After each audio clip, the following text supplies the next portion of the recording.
Y bueno, gracias a todos ustedes que tienen un corazón dispuesto para aprender hoy en esta bendita noche y que sin duda, como el primer día que estuvimos y les dije que jamás su vida sería la misma, y no sé si no me creyeron, pero después no hizo falta si me creyeran o no. Después lo manifestaron ustedes terminando ese estudio. Y bueno, ¿qué creen? El día de hoy, pues también les digo que van a mirar desde otra perspectiva la vida espiritual. El propósito de estar aquí con ustedes es enseñarles lo mucho que el Padre nos quiere dar, y que como hijos pródigos nos fuimos, nos malgastamos la herencia, y un día, lavando los chiqueros de esos cerdos y comiendo de las algarrobas que le tiraban a los cerdos, nos acordamos que teníamos un Padre que tiene identidad, y que así como el hijo pródigo dijo volviendo en sí, en hebreos teshuvah, es un arrepentimiento genuino, hoy nosotros estamos volviendo a casa. Así que prepárense para esta noche, porque sin duda esa es una noche especial, y aunque nosotros lo hemos convocado, no cabe duda que ha sido del corazón del Padre. Así que hoy el Padre les va a hablar a cada uno de nosotros como verdaderos hijos.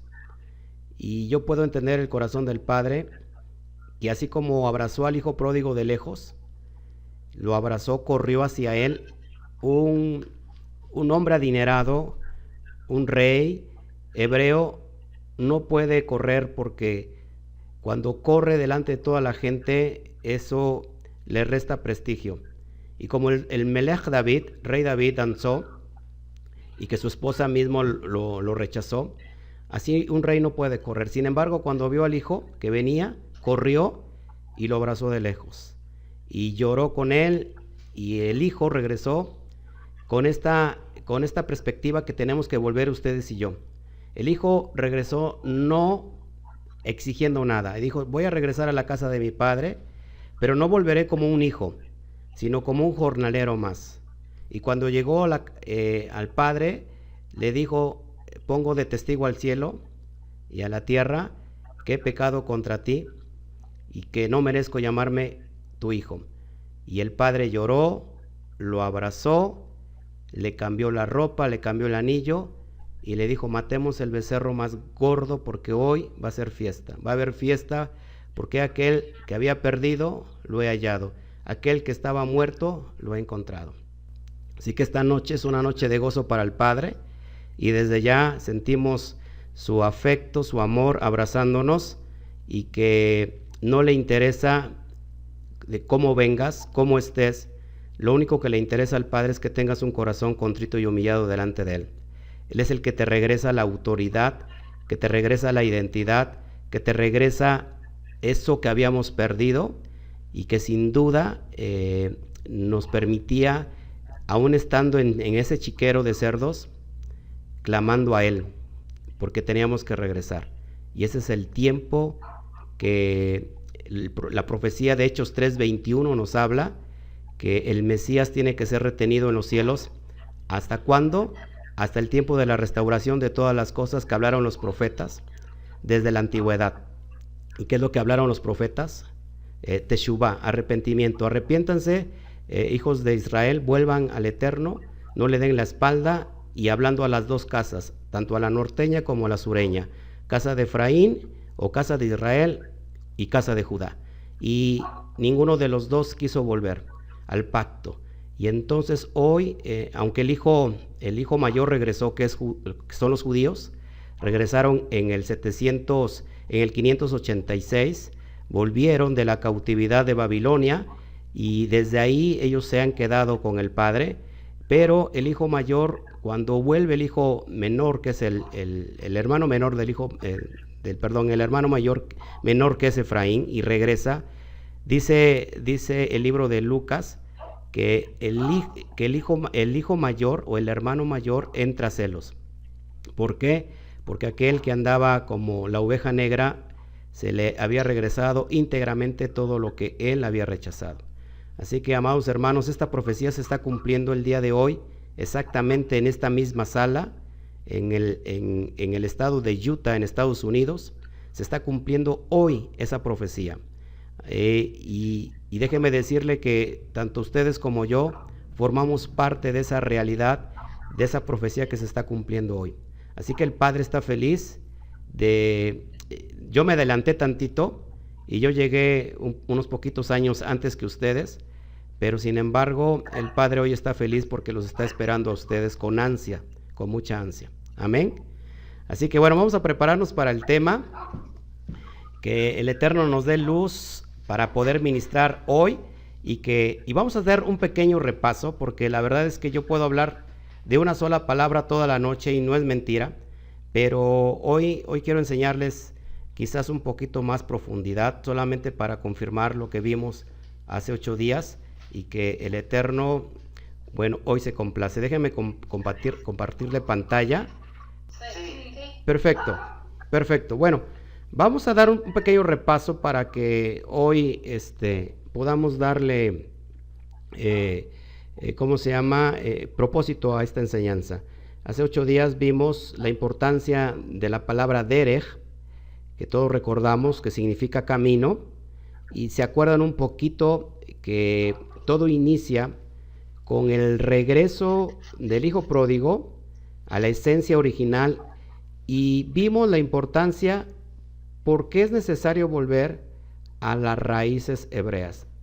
Porque si yo tengo una Biblia al español y que si yo la leo en español la puedo entender, pero ¿por qué entonces tengo que regresar a las raíces hebreas? Recuerden que cada palabra tiene su raíz, tiene su significado, su fuente. No es excepción con la Biblia.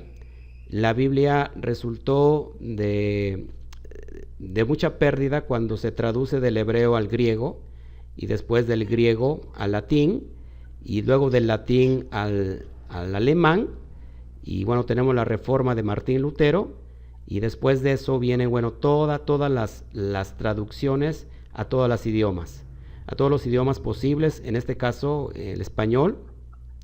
Sin embargo, recuerden que cada traducción es una interpretación. ¿Se acuerdan por qué? Porque no hay palabras en hebreo, o sea, no hay palabras en otro idioma que puedan traducir el hebreo, ¿se acuerdan?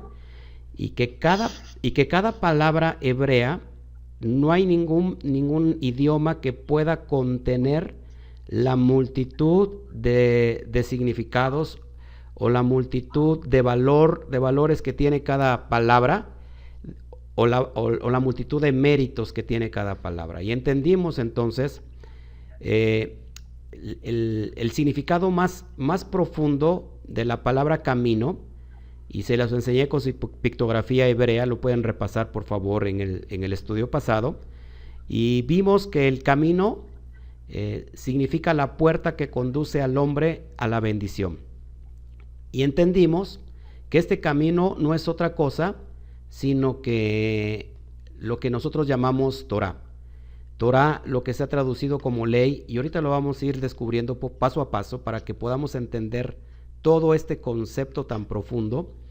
Y entendimos, cuando citamos nosotros el texto de Jeremías 6:16, que vimos que dice ahí que busquemos las sendas antiguas, y cuál es el camino para que andemos por ese camino. Vamos a citar por favor rápido, solamente para traer un recuento ahí. Vamos a Jeremías capítulo 6, verso 16. Recuerden que al final pues yo daré paso a las preguntas. Espero ser muy claro, muy conciso con lo que estoy hablando. Y dice así, Jeremías 6:16: así ha dicho Adonai, paraos en los caminos, y mirad y preguntad por las sendas antiguas, cuál sea el buen camino, y andad por él, y hallaréis descanso para vuestra alma. Mas dijeron, no andaremos. Entonces, el buen camino, la palabra camino en hebreo de este texto es la palabra que ustedes ven en pantalla en amarillo claro, derech, y el amarillo oscuro o más fuerte es su pronunciación fonética, derech del hebreo, y se ha traducido como camino. Pero si nosotros solamente leemos así al español, pues camino queda muy corto con la verdadera significancia de la profundidad del hebreo. Y bueno, ¿se acuerdan que yo les mostré con unos dibujitos? Porque acuérdate que lo que tenemos hoy en pantalla como hebreo es el hebreo moderno, pero que el hebreo ha sufrido también cambios. Primero tenemos la pictografía hebrea, es el hebreo más antiguo. Después tenemos el paleohebreo, hasta llegar al hebreo moderno que están viendo en pantalla. Entonces yo le enseñé a todos ustedes la palabra derech en el hebreo pictográfico, y que cada palabra, cada letra tiene un significado y tiene un valor numérico, ¿se acuerdan? Y ya la esencia profunda de camino significa la puerta que conduce al hombre a la bendición. Entonces nosotros vimos eso, que ahorita vamos a detallarlo un poquito, solamente para traer esto a colación. Vimos Juan 14:6, que el camino, cuando dijo el Mashiach o el Mesías, voy a estar hablando tanto los nombres hebreos como en español, para que pueda, sobre todo por todos ustedes que son nuevos en esto. Juan 14:6 dice que dijo el Mesías, dijo que Él es el camino, la verdad y la vida. Y nosotros vimos en Mateo 11:29 una referencia a Jeremías 6:16, cuando se acuerdan, cuando el Mesías les dice a todos aquellos que estaban bien cargados, todos si están cargados y trabajados, vengan a mí y yo los haré descansar, y pondré un yugo fácil, un yugo ligero, una carga ligera y un yugo fácil. Estoy parafraseando. Y que no se trataba de otra cosa, sino de precisamente de estos mandamientos divinos que se habían mezclado con mandamientos de hombres. ¿Se acuerdan cuántos mandamientos existen en la Torá? ¿Se acuerdan? 613. Así es, sobre más de 6,000 mandamientos de hombres. Entonces, lo que en el tiempo del Mesías, el pueblo hebreo, ninguno podía llevar a cabo la Torá, la ley. ¿Por qué? Porque eran muchos mandamientos de hombre. Para todos eran cargas pesadas. El Mesías les dice, quítense esas cargas, quítense todos esos mandamientos de hombres, y yo les voy a dar un yugo bien fácil. Este yugo que está hablando el Mashiach, y esta carga que es ligera que está hablando el Mesías, no es otra cosa sino que la Torá. Y entonces, bueno, vimos en Mateo 5:17 al 19 que el Mesías no ha venido a abrogar la ley y los profetas, sino que ha venido a cumplir, a darle cumplimiento. Ahora, más a ratito vamos a hablar de esto a profundidad, pero solamente para mostrarles y recordarles que entonces el derech es el camino, y no es otra cosa que la Torá, que se ha traducido del hebreo al griego como nomos, y de nomos al castellano como ley. Y efectivamente, amados hermanos, no existe la palabra ley en el término hebreo. De hecho, la palabra ley es algo negativo. Y ahorita lo vamos a ir explicando, solamente para entrar en contexto de todo esto que vamos a ver. Amén. También vimos lo que es una mitzvah. ¿Se acuerdan?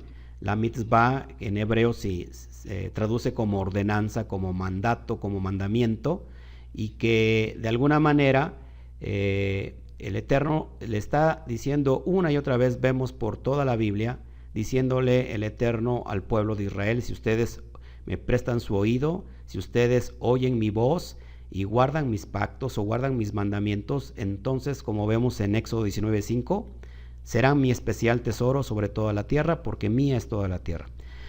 Así que la esencia verdadera o la esencia profunda de todo el Tanaj, ¿se acuerdan que el Tanaj, habíamos hablado que el Tanaj no es otra cosa lo que se ha conocido como el Antiguo Testamento?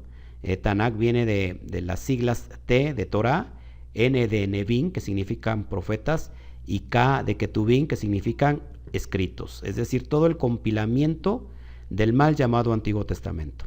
A rato voy a preguntar yo, después de que ustedes me pregunten o antes, porque yo, como cualquier alumno, se supone que usted se quedó a estudiar y que, bueno, le tiene que contestar preguntas al maestro. Así que en Éxodo 19:5 vemos que el Eterno le habla al pueblo y les dice: si ustedes escuchan mi voz y guardaren mi pacto, serán mi especial tesoro.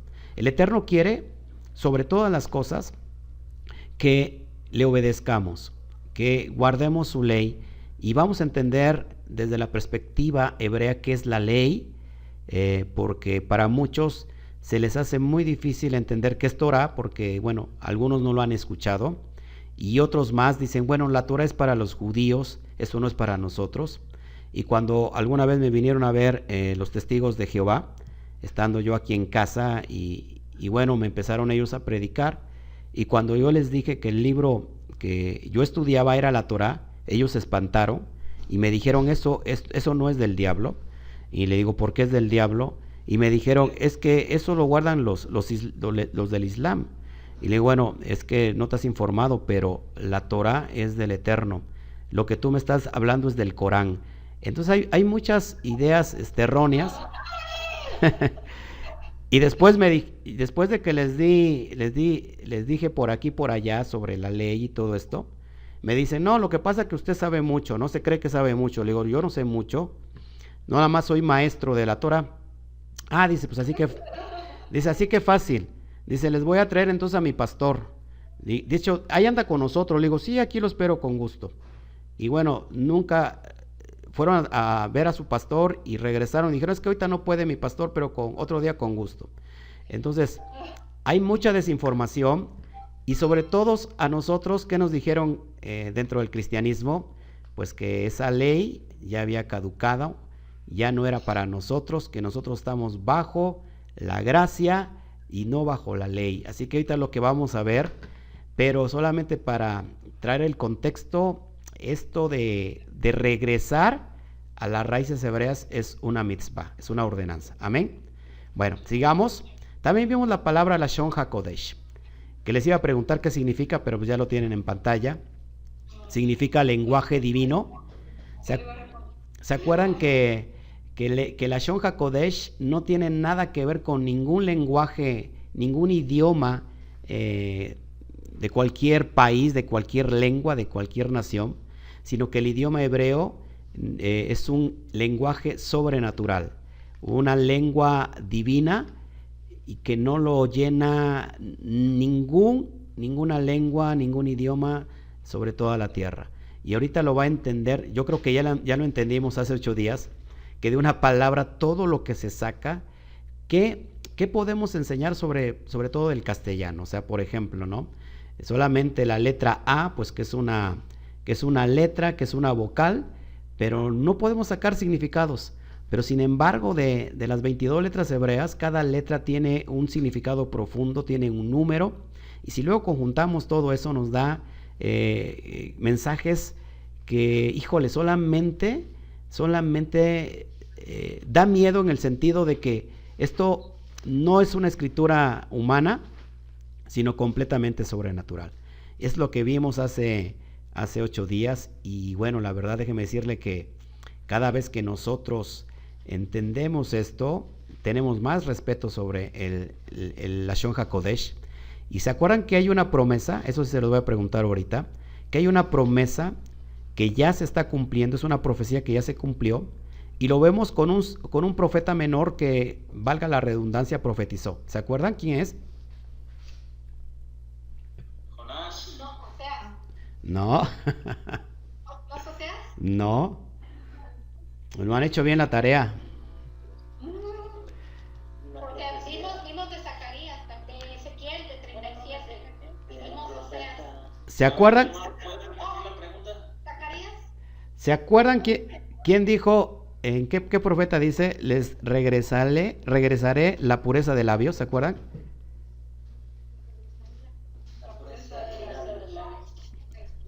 Sofonías. Lo vimos en el capítulo 3, verso 9, y se acuerdan que un versículo antes, ya en el estudio lo edité y sale todo, de que en ese mismo versículo 8 está contenido todo el alefato hebreo, las 22 letras hebreas, más las 5 finales. ¿Sí se acuerdan? Sofonías 3:9. Así es. Bueno, ahí vimos que el Eterno, vía Sofonías, profetiza que se nos va a regresar la lengua divina, el lenguaje bueno, lo pone ahí como pureza de labios, y no es otra cosa que el Lashon HaKodesh, el idioma hebreo. Y vimos que en Oseas, precisamente, nosotros, cuando fuimos a las naciones, pues de alguna manera quebrantamos su nombre, porque nos paganizamos, solamente para traerlo a colación. Y después vimos la palabra emuná. ¿Se acuerdan la palabra emuná? ¿Se acuerdan cuando les dije quién tenía fe y todo el mundo levantó la mano? Y ahora, bueno, pues lo entendimos y vimos la letra, cada letra pictográfica, y entendimos su profundidad. Bueno, eso fue lo que vimos, y se traduce la palabra fe como fidelidad, como confianza, como lealtad, como firmeza, como obediencia. Pero ¿qué creen? También se traduce como camino, la palabra emuná. Entonces, esto es bien importante porque el Eterno nos está hablando de que volvamos al buen camino. Y la palabra fe no tiene muy poquito con creer, porque sí también tiene que ver con creer, pero tiene más con la acción de obedecer. ¿Y qué se va a obedecer? Pues lo que está escrito. Eso es tan fácil. O sea que una persona hoy, aprendimos hace 8 días, y hoy lo estamos remarcando, que una persona que tiene fe es una persona que está obedeciendo lo que está escrito. Y una persona puede creer mucho, puede creer demasiado, inclusive puede creer como un niño, pero si no obedece lo que está escrito, pues no tiene fe. Solamente es quizás una fe emocional. Y bueno, recordemos a Pablo, que él decía que la fe proviene del oír, y el oír por medio de la palabra de Dios, del Eterno, de Hashem. Entonces, que la fe proviene del escuchar la palabra. Es lo que vimos. ¿Y qué más? ¿Se acuerdan del significado profundo? Su significado pictográfico de fe es Elohim, o Hashem, o Dios, limpia con sus aguas para unir y sembrar la semilla de la palabra de vida, a fin de producir revelación de obediencia al hombre. ¿Se acuerdan a quién se le dijo? Sal de tu tierra y de tu parentela a la tierra que yo te mostraré. Abraham. Dice el libro de Hebreos que Abraham obedeció sin saber a dónde iba. Esa es la esencia más profunda de la fe. Cuando uno obedece por revelación. Es decir, si la profundidad de la fe es obedecer. Dice la palabra que aunque Abraham no sabía a dónde iba, pero acuérdense que Abraham, y que lo vamos a ver de aquí 8 días si el Eterno lo permite, cuál es la diferencia entre hebreo e Israel. Y les voy a enseñar por qué es necesario primero, antes de ser israelita, tenemos que ser hebreos, y lo va a entender a la profundidad. Pero el ejemplo que tenemos con Abraham dice que obedeció sin saber a dónde iba. Y él acuérdense que Abraham era adorador de muchos dioses. Él practicaba el politeísmo.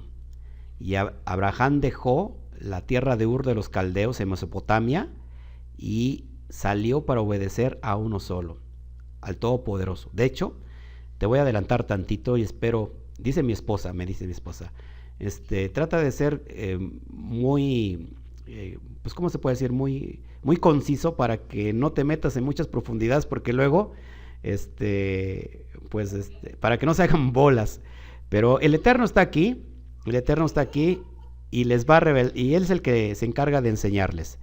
La palabra, por ejemplo, Abraham, que significa Af, que viene de 2 palabras hebreas, Af, que significa padre, y Am, que significa pueblo, se puede traducir a Abraham como padre de un pueblo. Pero cuando Abraham obedeció, se le cambió el nombre, ¿se acuerdan? Ya no te llamarás Abraham, sino que ahora te llamarás Abraham. La letra que se le añade a Abraham por la obediencia, ¿cuál creen que es?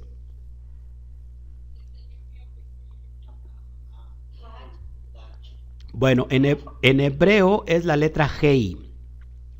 Y la letra Hei es la que están viendo en amarillo claro, es el ente levantando las manos.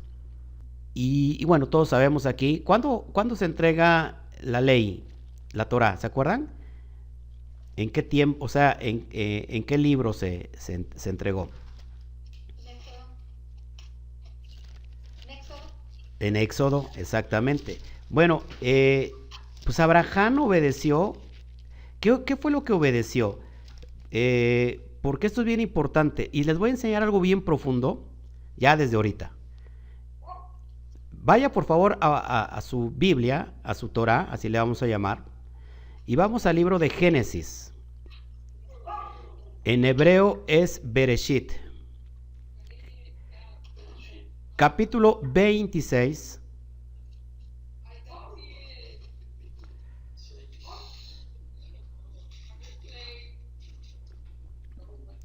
Capítulo 26, verso 5. Cuando lo tengas, me dicen amén, por favor. Ok. ¿Quieren saber qué es lo que obedeció Abraham? ¿Quieren saber qué es lo que obedeció Abraham? Si quiere que lo lea, hermano. Sí, bien fuerte, por favor. Sí. Bereshit, capítulo 26, versículo 5. Sí.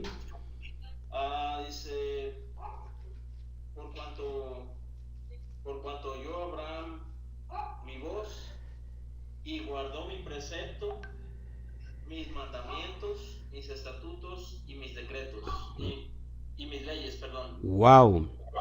¿Qué obedeció Abraham, amados hermanos? La ley. El precepto, los mandamientos, estatutos y mis leyes, dice. Esa es la Torah. Eso fue lo que obedeció Abraham. O sea que la Torah no es exclusiva de Éxodo. La Torah, acuérdense que la Torah es instrucción, es enseñanza, y esa es un reflejo de los cielos, dada a los hombres. Y ahorita va a entender por qué es importante la Torah, la ley, como se ha traducido erróneamente, pero eso fue lo que obedeció Abraham. Aún, porque mucha gente dice, es que yo soy hijo de Abraham, y Abraham no guardó la ley porque solamente fue de Moisés en adelante, o de Moshe. Y déjeme decirle que no, él guardó los mandamientos. Así que ahorita vamos a verlo más adelantito, pero ya esto no estaba en el formato, pero bueno, seguimos adelante. Entonces, ahora sí volvamos al punto neurálgico de esta enseñanza, que es Derech, camino. Y vimos que esto no es otra cosa que la Torah. Y vamos a ver cómo se traduce Torah, porque ¿qué quiere decir Torah? Es en hebreo, tenemos 4 letras, la letra Taf, Baf, Resh y Hei. Eso lo vamos a ver ahorita más adelantito con su significado profundo, para que vayamos entendiendo. ¿Cómo se traduce Torah? Instrucción, enseñanza, doctrina, manual, pero también se traduce como camino. Entonces, cuando el Eterno nos da su ley, que repito, la palabra ley no existe en el hebreo, sino es Torah, y cuando Él nos da su instrucción, su enseñanza, su doctrina, su manual, no sé si recuerdo si vimos, creo que no, Josué 1:8, cuando le dice a Josué, Moshe le dice a Josué, nunca se aparte de tu boca este libro de la ley, sino que meditarás en él de día y de noche, y harás conforme a todo lo que está escrito, y entonces harás prosperar tu camino, y todo te saldrá bien. ¿Se acuerdan? Eso dice en Josué, en hebreo es Yehoshua 1:8, y ahí nos dice que para que podamos nosotros ser prósperos o prosperar nuestro camino, solamente es a través de la instrucción. Es decir, que el hombre tiene un manual, y ese manual indiscutiblemente es la Torah.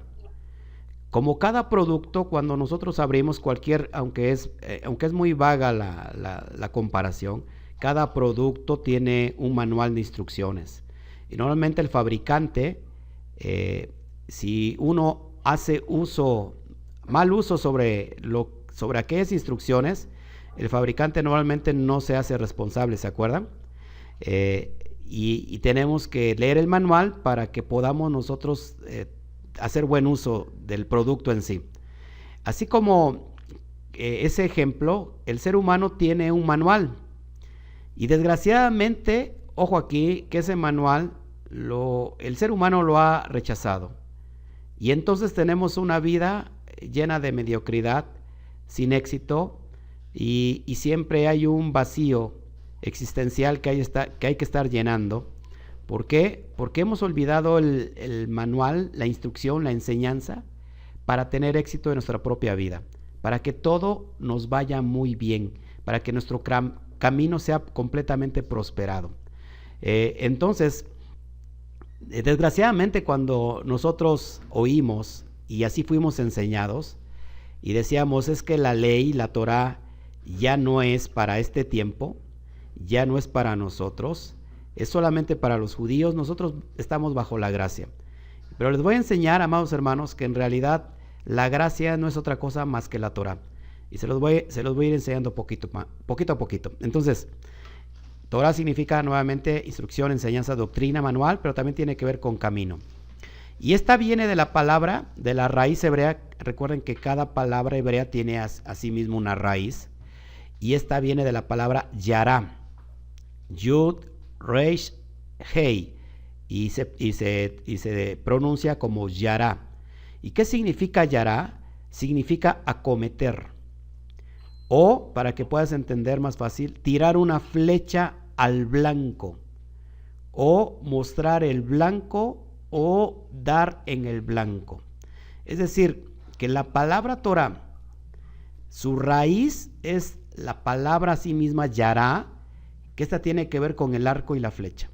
Y usted se va a sorprender porque hoy es impresionante que cuando nosotros volvemos a la esencia original, solamente ahí nos podemos dar cuenta de todo lo que nos han robado, de todo el conocimiento que nos han robado. El profeta Oseas dice que Efraín le salieron canas y no se dio cuenta, que Efraín fue una torta no volteada, es decir, que está medio crudo o medio cocido, que Efraín fue una paloma incauta. Entonces, este es Efraín, este es el hijo pródigo, que precisamente ha desechado la instrucción, la enseñanza, su manual de vida, y por lo cual ha fallado constantemente.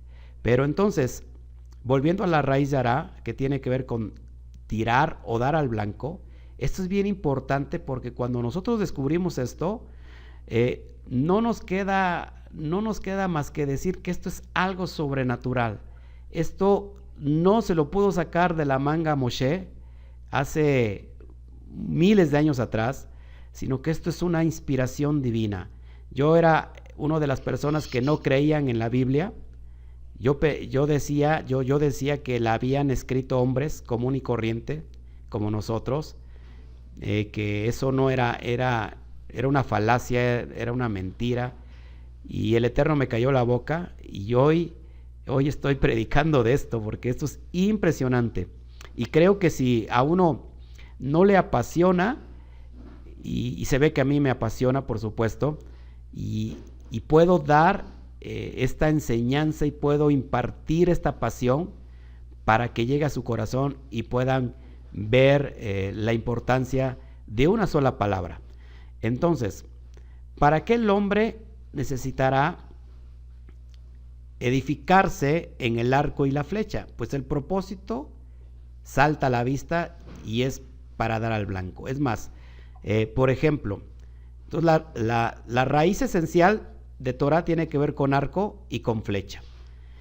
Y tiene que ver con instruir a un niño precisamente en el arco y la flecha. ¿Y para qué? ¿Para qué va un niño a instruirse en el arco y la flecha? ¿Cuál será el propósito? Pues repitan todos conmigo, pues dar al blanco. Entonces, ¿cuál es el propósito de el arco y la flecha? Dar al blanco. ¿Y qué creen? Que esto es lo importante de comprender. Esto me apasiona a mí y híjole, se me cae la baba cada vez que yo ministro esto, porque me ministro a mí mismo y digo, wow, ¿cómo pude estar tan lejos de todo esto que me traía vida y que lo rechacé y que perdí tantos años de mi vida? Yo me iba a separar tengo un matrimonio de 25 años, al año octavo nos íbamos a separar, y precisamente el 8 en el hebreo tiene que ver con la letra Het, y la letra Het tiene que ver con nuevos comienzos, nuevos principios. Y en el día octavo, en el año octavo, nos íbamos a separar mi esposa, porque mi esposa no podía tener bebés, ya había perdido 2 en su vientre, y ya como que algo se había perdido. Mi esposa escuchó a alguien profetizarle de parte del mundo oscuro que no iba a poder tener hijos, y nosotros nos hicimos a la idea, y llegó los años, y recuerdo que en el año octavo nos separamos, y solamente fueron 15 días, porque a los 15 días regresó mi amada esposa diciendo, estoy embarazada. Y yo le dije, tenemos que volver otra vez a lo mismo, porque lo vas a perder. Pero tenía una gran sorpresa. Hoy esa sorpresa tiene 17 años. Y se llama igual que yo, Oscar. Y el Eterno nos unió, nos dio ese propósito. Y digo, ¿cómo no pude ver esto antes? Pero nunca es tarde, y creo que el Eterno les está hablando a tiempo. Y fíjate, entonces, si el propósito de la Torah es dar al blanco, de hecho lo contrario entonces es pecado. Pecado en el griego es la palabra hamartía. ¿Y qué creen que significa pecado? Errar el blanco. Esto es impresionante, porque no importa qué dispuestos estemos, no importa qué buenos podamos ser, no importa qué honestos seamos, si nosotros seguimos pecando, si nosotros seguimos transgrediendo la ley, no importa lo bueno que seamos, estamos en pecado. Y de hecho, vamos para allá, primera de Juan 3:4, y yo quiero que lo subrayes muy bien, porque te va a cambiar completamente la perspectiva hoy, esta charla, esta enseñanza, este estudio, como tú le quieras llamar. Primera de Juan 3:4, y cuántas veces lo leímos estando en el cristianismo, y cuántas veces lo pasamos por alto. Si se acuerdan, ¿no? Que este pasaje, híjole, yo lo leí como pastor cristiano, no sé cuántas veces, y nunca reparé en él. Entonces, ¿ya lo tienen?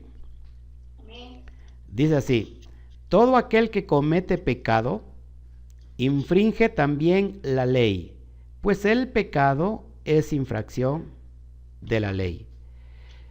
Lo dice Juan, el discípulo amado. Ya en este tiempo estamos hablando prácticamente del año 80 en adelante, del tiempo de nuestra era común. El Mesías ya había muerto y resucitado, ya no estaba aquí en este plano. Y Juan está diciendo, pecado es transgredir la ley.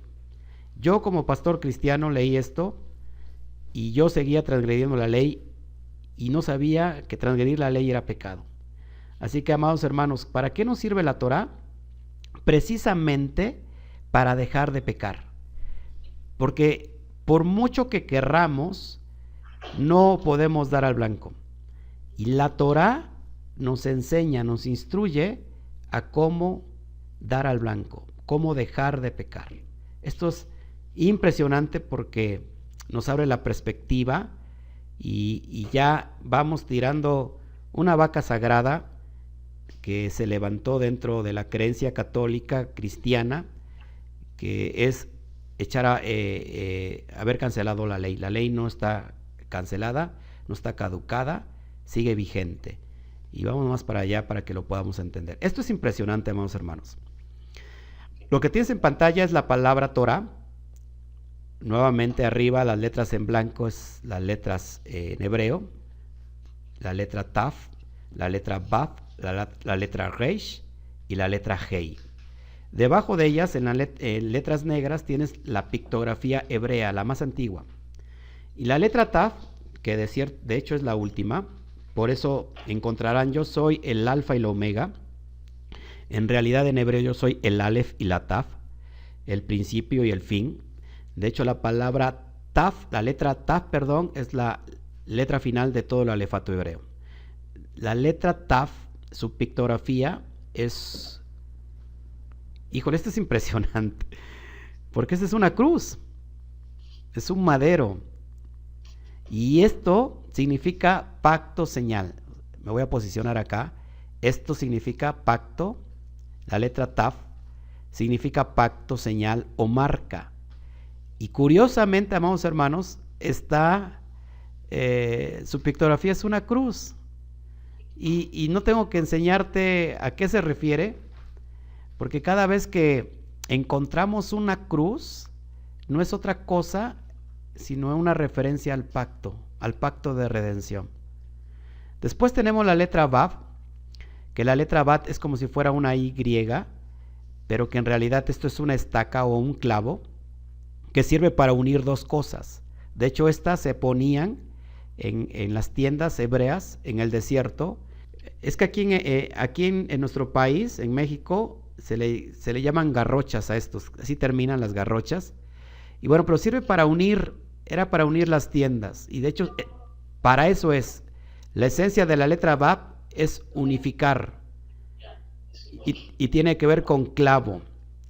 Después tenemos la letra Reish, que la vimos también la semana pasada, y tiene que ver con una cabeza de hombre. ¿Se acuerdan? La letra Reish. Y tenemos, por último, la letra Hei. La letra Hei, que tiene que ver con un hombre adorando, alabando, recibiendo revelación, y significa también mira, he aquí. Entonces, ¿qué significa Torah en la perspectiva más profunda del hebreo? Significa el pacto unido al hombre para traer revelación. Sin ese pacto, amados hermanos, no podríamos tener revelación ustedes ni yo. También podría traducir como el pacto clavado al hombre. El pacto clavado al hombre para traer revelación. Y haciendo referencia al primer Adán, que debido a su desobediencia, pues todo Israel, toda la humanidad entró en ese pecado porque se nos quitó la gloria del Eterno. Pero Pablo hace referencia al postrer Adán, que es Yeshua HaMashiach, y que gracias a la obediencia del Tzadik, del justo, hoy nosotros podemos tener esos méritos de ese pacto. El pacto donde de alguna manera es para la remisión, para la redención de Israel, y es la puerta a todas las naciones. Entonces es bien impresionante. ¿Sí se ve mi cursor en la pantalla? Bueno, de hecho la letra Taf, esto que ustedes ven aquí, si nosotros citamos Ezequiel capítulo 37, cuando dice, une el palo de Judá al palo de Efraín, o al revés, une al palo de Efraín a la casa de Israel con el palo de Judá, para que sean un solo palo, ya no sean dos, sino sea un solo palo. Y esta, amados hermanos, tiene que ver con el pacto final de redención, y la sublimidad o lo sublime del significado de la Torah precisamente es lo que están viendo en pantalla. El pacto unido al hombre o clavado al hombre para traernos revelación. Entonces, Torah, sin Torah, dice el profeta Oseas, capítulo 4, verso 6, que el pueblo se desenfrena sin la ley, sin la Torá. Vamos allá, por favor, para que no esté yo parafraseando. Tengo tantos citas en mi cabeza que a veces las termino parafraseando mal. 4:6, y dice así, ok, dice: mi pueblo fue destruido porque le faltó conocimiento. ¿Sí, ya lo tienen? Sí, ok, lo leo. Mi pueblo fue destruido porque le faltó conocimiento. Por cuanto desechaste la ley, el conocimiento, yo te echaré del sacerdocio, y porque olvidaste la ley de tu Elohim, también yo me olvidaré de tus hijos. Entonces, si el pueblo, Israel, se olvidó de la ley, se fue, malgastó la herencia y terminó entre todas las naciones, esparcido entre todas las naciones, y el Eterno que es bueno, dice: me voy a olvidar de tus hijos. Pero también más adelante, y en toda la esencia de Oseas, que Oseas en realidad es para referirse al Mesías, dice que los volverá a regresar de donde nos echó y nos volverá a dar la identidad, la herencia. Así que si nosotros nos olvidamos de su ley, entonces también Él se va a olvidar de nosotros. Pero este tiempo, para eso es la Torá, para que volvamos una vez más a los pactos del Eterno. Eso es. Hermano, Sí. una cosa nada más muy rápida que quería referir. Sí. No recuerdo el pasaje y el versículo. Pero Sí. hay una parte en el Nuevo Testamento donde creo que Jesús dice: mi pueblo muere por falta de conocimiento. Perece por falta de conocimiento. Ok, ahorita buscamos entonces la cita. Ahorita la buscamos, ¿ok? Bueno, sigamos, ahorita terminamos ya. Voy a darles lo último que quiero entregarles. La palabra ley, del griego nomos, es para referirse, ojo aquí, porque esto es bien, bien importante y quiero que lo acotemos. De hecho, la palabra ley en hebreo, repito, no existe. No hay una palabra que se compare a Torah ni en griego, ni en latín, ni en español. Lo más acertado que se pudo hacer es traducirlo como ley. Pero recuerden que la ley es un término como muy negativo.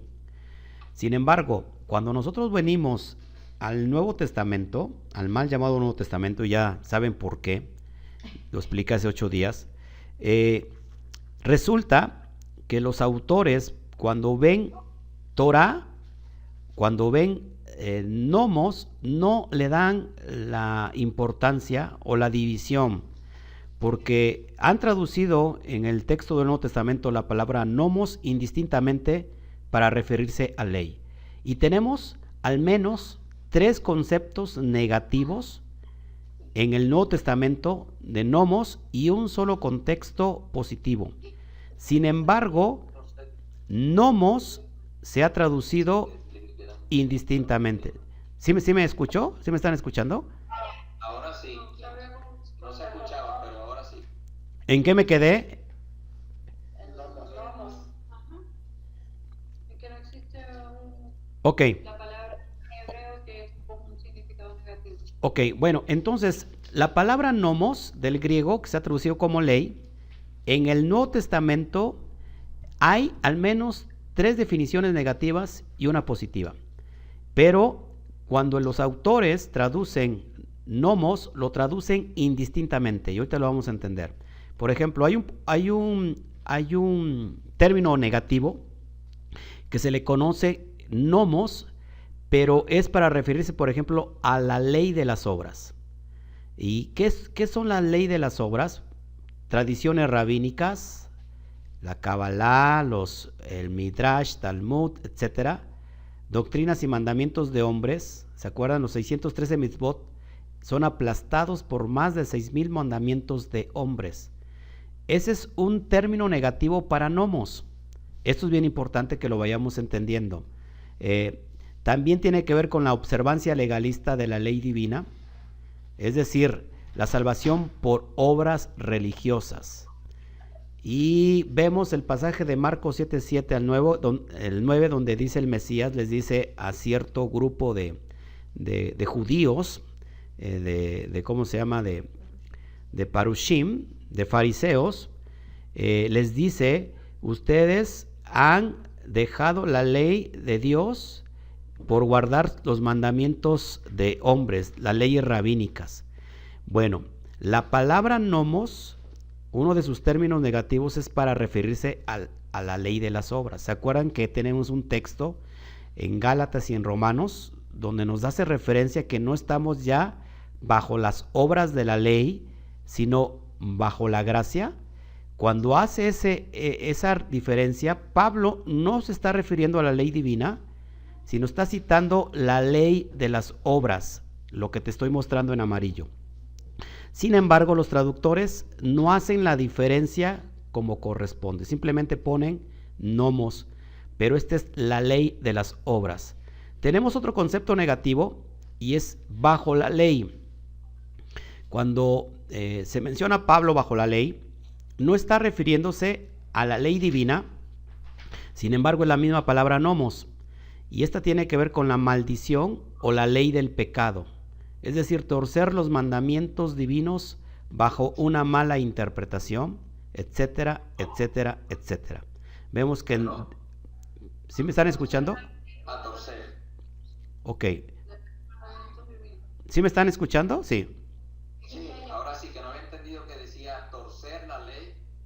Sí, torcer los mandamientos divinos bajo una mala interpretación. Recuerden que en Deuteronomio 4:2, 12:32 y 27:26 nos dice que si nosotros quitamos o añadimos, estamos en maldición. Pablo decía que no puede haber otro evangelio que el que él ha predicado, y aunque un ángel viniera del cielo y les presentara un mandamiento diferente, entonces este sea anatema, sea cosa maldita. Ahora, estos dos, al menos estos dos términos que les estoy mostrando, para nomos, es para referirse a ley. Ojo, que ley, una es la ley de las obras y otra es bajo la ley, que significa la ley del pecado. Ahora, otro contexto de ley de nomos es el positivo, los hacedores de la ley, y aquí hace referencia a la ley divina. Cuando dice que solamente seremos justificados delante del Eterno, en Romanos 2:12 al 13, que no son los oidores de la ley, sino los hacedores de la ley serán justificados delante del Eterno. Romanos 3:31 por su parte dice que por lo cual nosotros hemos desechado por la fe, desechamos la ley, dice ahí, en ninguna manera, sino que confirmamos la ley. Entonces, esto es bien importante que lo entendamos, amados hermanos, porque cuando Pablo hace referencia a nomos, o bien los traductores, cuando viene la palabra nomos, vemos que en algunas palabras como que Pablo no se pone de acuerdo, tantito dice que sí, tantito dice que no, no es eso, simplemente que la palabra ley o nomos se tradujo sin darle la diferencia adecuada. Una cosa es la ley del pecado, otra cosa son las leyes rabínicas, la ley de las obras, que son más de 6,000, y otra cosa es la ley divina. Sin embargo, las tres están bajo ¿cómo se llama? La palabra nomos. Quiero enseñarte algo bien profundo también. Si me acompañas por favor a Mateo 7, por favor.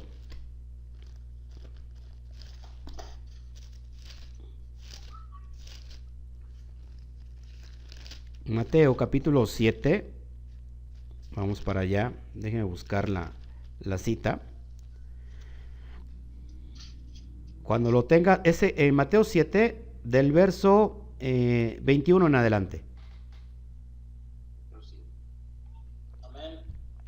¿Se acuerdan que este pasaje también es muy conocido y que, sin embargo, bueno, pues nunca le dimos la importancia necesaria?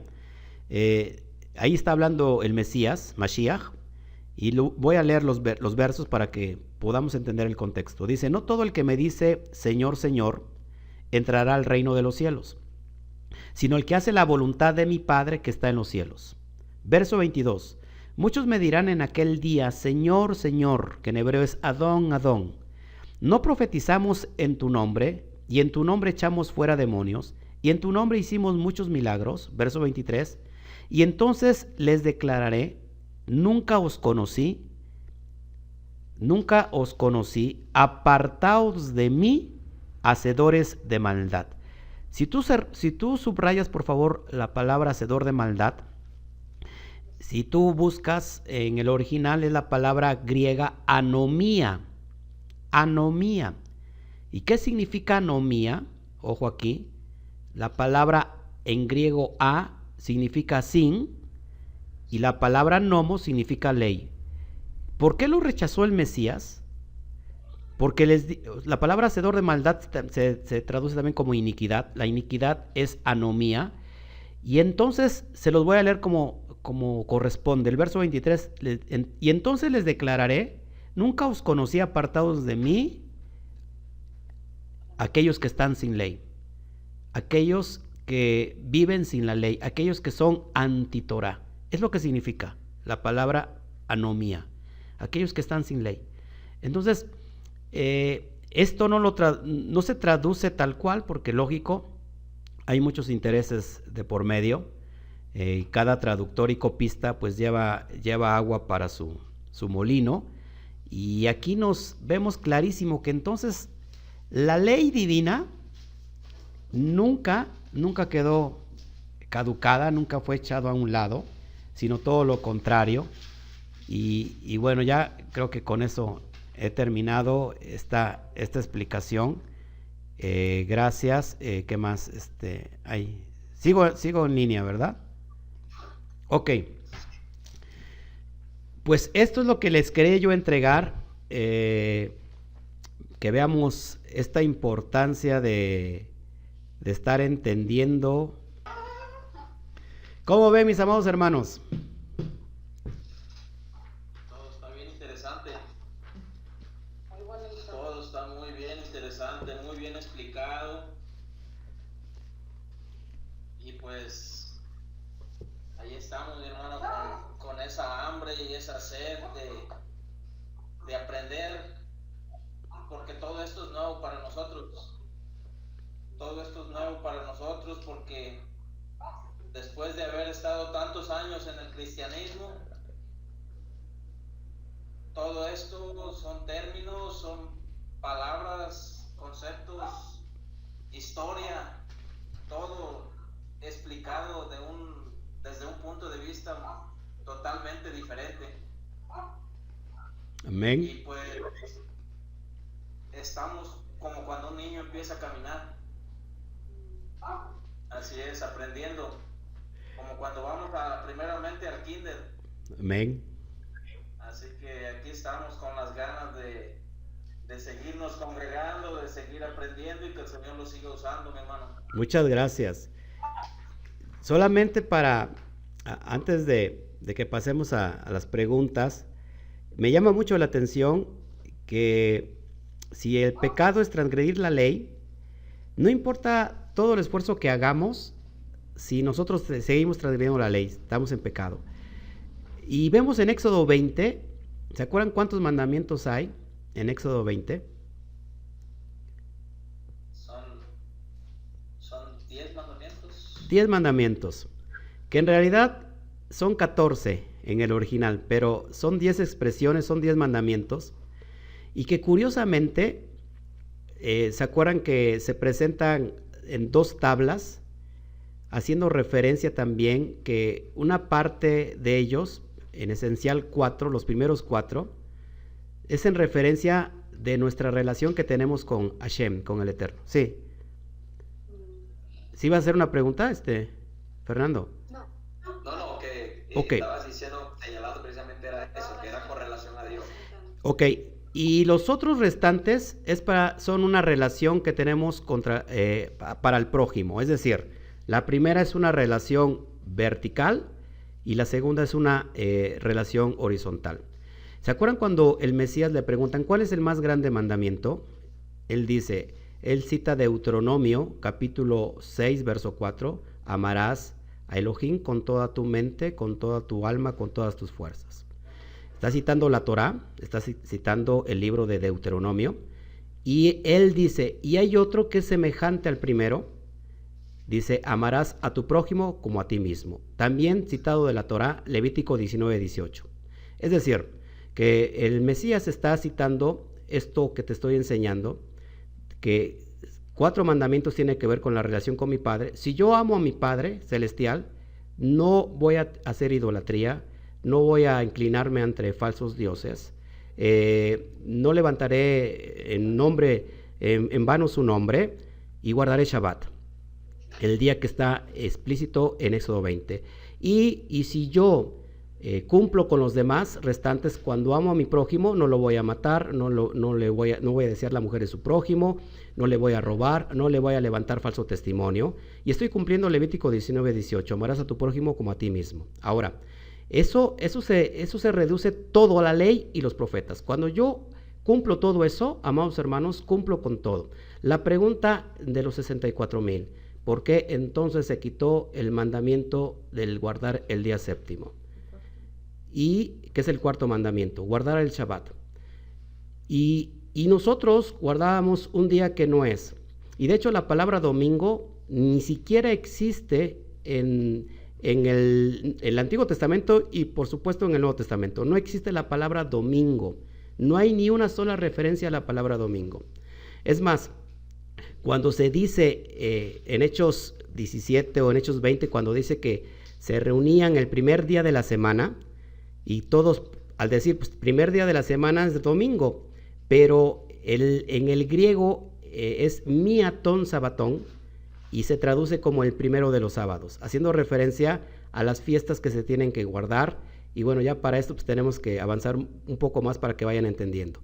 Pero Van a venir de Dominus o Domine, el exacto. día del Señor, pero ya del latín. Ajá, exactamente.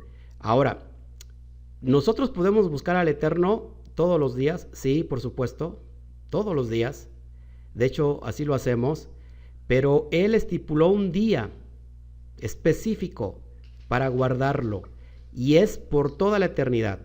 Así que, amados hermanos, nosotros podemos amar mucho al Eterno, pero cuando decimos, ¿sabes qué? Quiero quitar o estoy anulando un mandamiento divino y que es eterno, estamos nosotros transgrediendo la ley. Para eso necesitamos la Torá, precisamente para poder dar en el blanco. Y esto es interesante, mis amados hermanos, porque, híjole, 613 mandamientos, con esto los voy a dejar y ya para que pasemos a las preguntas. 613 mandamientos totales en toda la Torá. Si me pueden, por favor, sumar 6 más 3 más 1, ¿cuánto nos da? 6 más 3 más 1, 10. son 10. Con los 10 que te acabo de mencionar, cumples con los 613. Luego viene el Mashiach y la reduce más, para que no nos cueste tanto trabajo. Amarás al Eterno con toda tu mente y tu fuerza, y amarás a tu prójimo como a ti mismo, has cumplido todo. Y ahí es lo que acaba de decir mi hermano, con esos 10 mandamientos que se dieron, se reduce toda la ley en esos dos: amarás al Señor tu Dios y amarás a tu prójimo como a ti mismo. Si cumplimos esos 2 mandamientos, estamos cumpliendo todos los demás mandamientos. Toda la ley. Toda la ley. Así que, amados hermanos, ¿alguna pregunta? No, bueno, yo no.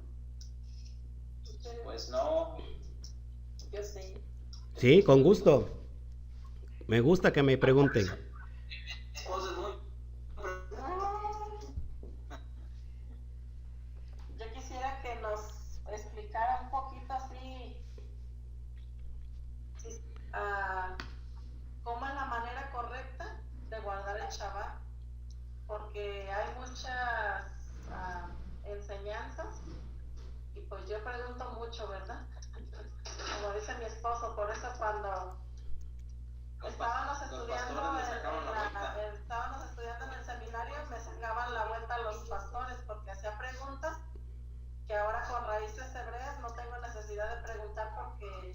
sido contestadas. Y yo nada más quiero saber eso, cómo es la manera correcta de festejar el Shabbat. Amén. Pues está usted, amada hermana. Para saber si lo estamos haciendo Ok, correctamente. Sí, le pregunta esto, mi hermano, mi esposa le pregunta esto porque hemos escuchado estudios de raíces hebreas con algunos hermanos de otra denominación, se puede decir, y ellos dan su consejo de cómo seguir el Shabbat. Y escuchamos a otros hermanos y también dan su punto de vista. Perfecto. Por eso le pregunto a usted. Sí, voy a contestar. Y bueno, yo soy un pastor que me gusta que me pregunten. Si no me preguntan, como que siento que o no entendieron o como que no les interesó mucho. Pero sí, nosotros estamos basados en la Torá, y en la Torá no existe alguna forma específica de cómo guardar el Shabbat. ¿Qué nos dice el Eterno de guardar el Shabbat? Solamente el mandamiento de no harás, y es no trabajar, cesar de todo el trabajo, no hacer trabajar a nadie. En este caso tenemos una empresa, nosotros no trabajamos, pero no dejamos a nuestros empleados trabajando. Y dice la Torah que ni tú trabajarás, ni tus criados, ni tus siervos, ni tus bestias. Es decir, cesar completamente de todo el trabajo. Ahora, que nosotros lo podamos celebrar con una cena es muy bueno, porque dentro de la cena, en el seno familiar, nos bendecimos todos, ¿no? El padre bendice a la esposa, a los hijos, y los hijos bendicen a los padres, y es muy bonito porque eso se llama como tradición. Sin embargo, no necesariamente si yo no cumplo con esa tradición, significa que estoy transgrediendo la ley.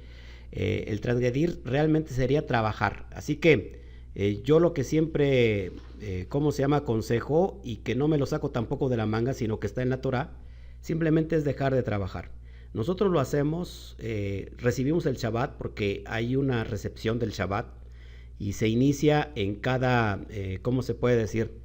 en cada ocaso del viernes por la tarde, le damos la entrada al Shabbat, bendecimos, y el día se hizo número uno, para estudiar Torah, porque elevamos nuestra conciencia, vamos a otra dimensión, y bueno, la idea también es congregarse. Así que yo después les voy a estar pasando algunos tics para que puedan guardar el Shabbat de alguna manera muy sencilla, porque en realidad es como usar muchos símbolos, y cada símbolo, bueno, es en referencia a la Torah, pero en realidad es cesar de trabajar. Es lo que tenemos que hacer en Shabbat. El principio básico que lo rige es no hacer nada. Pero no hacer nada tiene un sentido. No hacer nada que genere lucro, que te genere algo. O sea, eso tiene todo un sentido, porque si nosotros toda la semana estamos trabajando para poder satisfacer las necesidades, no sé, físicas, materiales, X. Es decir, claro, nosotros podemos adorar a Dios todos los días. Claro. Y buscar cada día, siempre. Es decir, pero Dios, sí. dediquemos un día en especial. Y por eso ese es el sentido del no trabajar. No trabajar es para dedicárselo a Dios. Es decir, que el Shabbat no es para dejar de hacer nada, sino en realidad es para estudiar la Torah, porque vamos a otra dimensión. Es el día, fíjense. Yo les doy esta idea. Sí. No transgredimos como si vamos a visitar a un enfermo, o si vamos a ayudar a algún hermano en alguna necesidad. No es necesariamente no hacer nada, sino no hacer nada de trabajo que genere ingresos, pero sí podemos hacer otras cosas. Es lícito hacer el bien, lo dice nuestro Señor. Y también, como por ejemplo, dice no encender fuego. ¿Podemos calentar la comida el sábado o no podemos calentar la comida el sábado? Ok.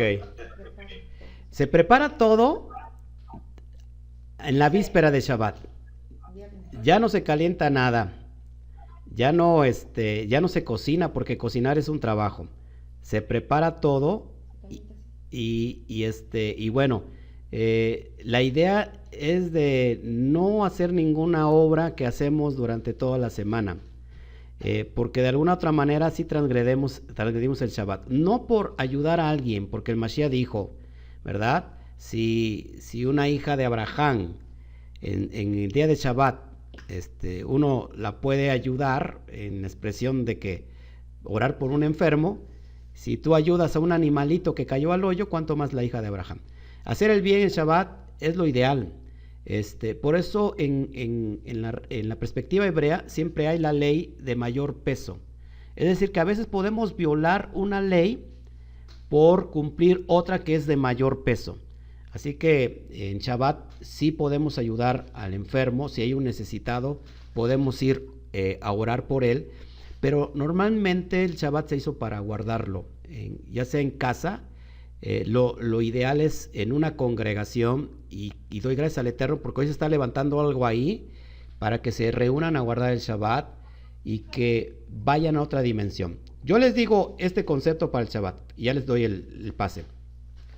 Un día el Eterno me dijo, normalmente cuando yo me baño recibo mucha revelación porque cae el agua, y ese es un sinónimo de la Torah también. El agua tiene que ver con